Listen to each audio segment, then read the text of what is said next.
पढ़ने वाले हो ना, अच्छा कई बार अटक जाते हो ना, याददाश्त की बड़ी दिक्कत होती है ना, होती है ना, याद नहीं रहता, होता है ना। सुनो, आज ही गांठ बांध लो, हम 12वीं तक पढ़े हैं और बीए प्राइवेट करे हैं, लेकिन स्कूल ही नहीं गए ढंग से। जाते थे तो मास्टर कह देते थे तुम मत पढ़ो, गए हैं कम गए, क्योंकि हम जैते से वही शुरू हो जाते तो हस्तरेखा।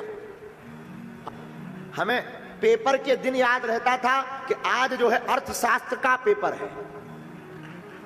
हाँ, लोग हमसे पूछते थे 11वीं के बाद कि आप काहे से पढ़ रहे हो, तो हम कई बार आर्ट को साइंस कह देते थे और साइंस को आर्ट। लेकिन सच बता रहे, व्यासपीठ से झूठ नहीं बोल रहे, हमने रामायण रोज पढ़ी अपनी माता जी की आज्ञा से।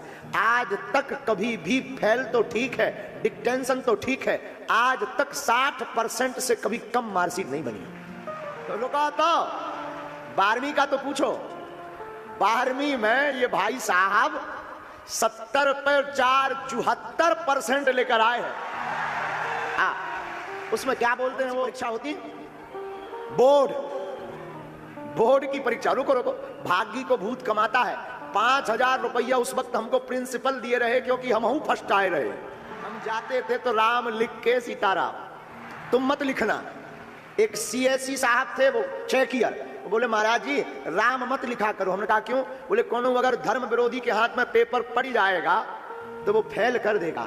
हमने कहा उसके बाप में दम नहीं है, जब पेपर में दम होगा तो कौन फेल करेगा? पता है, रामायण के बल पर। हमने रामायण बहुत पढ़ा और आर्ट में लिखना बहुत पड़ता है। रामायण को हमने खूब पढ़ा, हमें कंठस्थ उतना कंठस्थ नहीं है जितनी भी है। रामायण मैया की कृपा है। जब प्रश्नोत्तरी करने बैठते हैं, जिंदगी का ऐसा कोई प्रश्न नहीं है जिसका समाधान और उत्तर रामचरितमानस में ना हो। रोज प्रण करते हो कि आज तो 6 बजे उठेंगे ही उठेंगे, अलार्म लगा लेते हैं मोबाइल में भी, और 6 बजता है तो लगता 5 मिनट और सो लें, का बिगड़ जाएगा। अलार्म बंद करो तो सीधे 10 बजे खुला थे। हाँ जी, ना जी, होता है ना ऐसा। रात को 5 चौपाई पढ़ो, कितनी याददाश्त नहीं आती है, याददाश्त में दिक्कत करो।